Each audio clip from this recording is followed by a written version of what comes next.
सल्लल्लाहु अलैका या रसूलल्लाह, सल्लल्लाहु अलैका या हबीबल्लाह।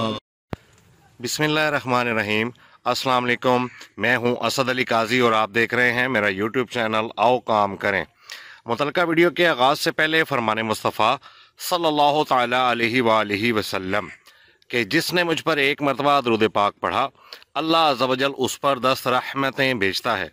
हसूल बरकत के लिए आप भी पढ़ लीजिए, मैं भी पढ़ लेता हूँ। सल्लल्लाहु ताला अला मुहम्मद व अला आलिहि व अस्हाबिहि व बारिक वसल्लम। जज़ाकल्लाह।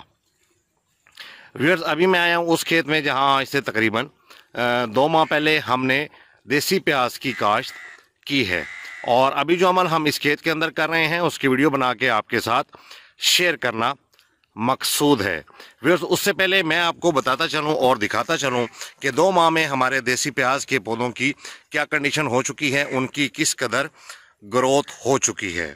और साथ में व्यूअर्स मैं आपको ये भी बताता चलूं कि पिछली किस्त में मैंने आपको बताया था कि हम इसके ऊपर गंद वाले 2 स्प्रे कर रहे हैं, यानी जड़ी बूटी ख़त्म करने के लिए 2 स्प्रे कर रहे हैं। किन्जो वालों का हमने हदफ स्प्रे किया था और उसके साथ किन्जो वालों का परसेप्ट जो है स्प्रे, ये दोनों स्प्रे हमने मिला के इसके अंदर जड़ी बूटी ख़त्म करने के लिए इसके ऊपर हमने किए थे। और मैंने बताया था कि जो भी रिज़ल्ट आएगा इंशाल्लाह ताला नेक्स्ट वीडियो में आपके साथ शेयर करूंगा।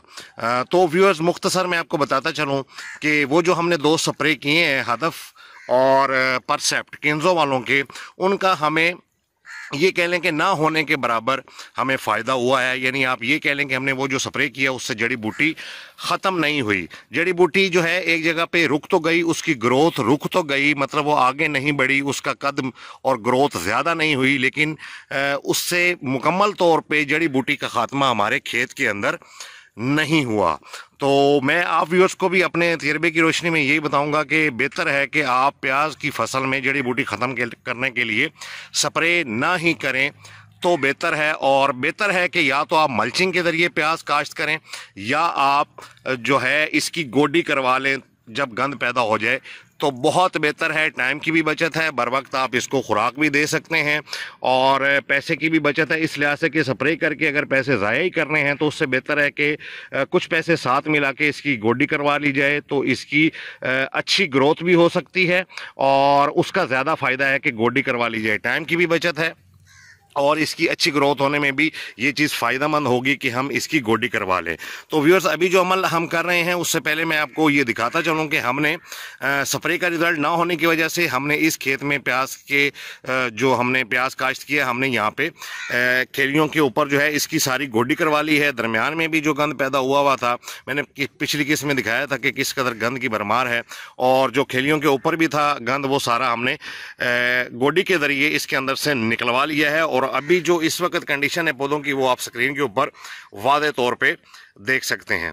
पहले मैं आपको ज़बानी बता देता हूं कि हम इसको नाइट्रोफास की जो बोरी है, सरसब्ज वालों की नाइट्रोफास, फ़ी एकड़ के हिसाब से हम 1 बोरी इसके अंदर जो है पानी के साथ फ्लड कर रहे हैं। चूँकि प्याज और लहसुन वगैरह को नाइट्रोजन के साथ साथ फास्फोरस की उससे भी ज़्यादा ज़रूरत होती है, यानी नाइट्रोजन से ज़्यादा फास्फोरस की ज़रूरत होती है। तो बेहतर होता है कि आप सिंपल यूरिया खाद भी दें, लेकिन एक ख़ास मिकदार उसकी दें। ज़्यादातर इसको जब आप इसको पानी लगाएं तो इसको नाइट्रोफास लगाएं, यानी नाइट्रोजन और फास्फोरस का जो मरकब होता है, चूँकि इसको ज़्यादातर फास्फोरस की ज़रूरत होती है।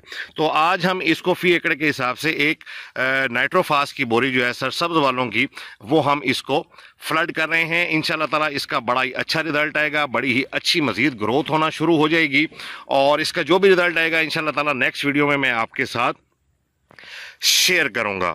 और सरसब्ज वालों की जो नाइट्रो खाद है वो इस्तेमाल करने का मकसद ये है कि ये मतलब जैसे एंग्रो वालों की भी यूरिया अपना नाइट्रो खाद होती है, इसी तरह सरसब्ज वालों की नाइट्रो खाद होती है। तो जो एंग्रो वालों की नाइट्रो खाद होती है वो पानी में हल पजीर नहीं होती, और जो सरसब्ज वालों की नाइट्रो खाद होती है वो पानी में इजीली हल हो जाती है। जैसे कि सिंपल यूरिया को आप फ्लड करते हैं तो वो आसानी से खाद पानी के अंदर उसका मिक्सचर तैयार हो जाता है, आसानी से हल हो जाती है। तो इसी तरह सरसब्ज वालों की जो नाइट्रो खाद है वो आसानी से पानी के अंदर हल हो जाती है। आइए मैं आपको दिखाता हूँ कि हमने किस तरीके से वो खाद उसका मिक्सचर तैयार करना है और किस तरीके से हमने वो इस खेत के अंदर आज फ्लड करनी है।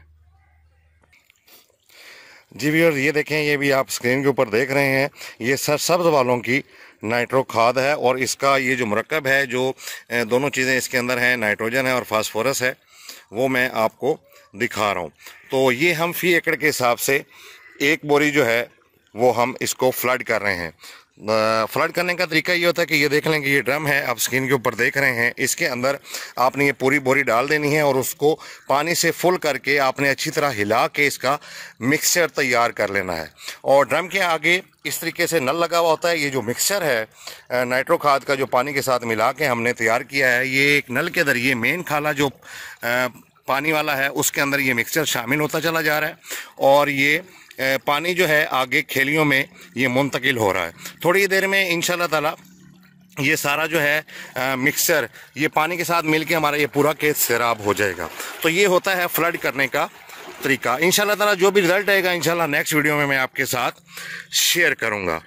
व्यूअर्स, उम्मीद है आपको मेरी ये वीडियो, मेरा ये काम अच्छा लगा होगा। अगर आपको मेरी ये वीडियो अच्छी लगी और पसंद आई और आपके नॉलेज में थोड़ा बहुत भी अगर इस वीडियो को देखने से इजाफा हुआ तो इसको लाइक एंड शेयर ज़रूर कीजिएगा।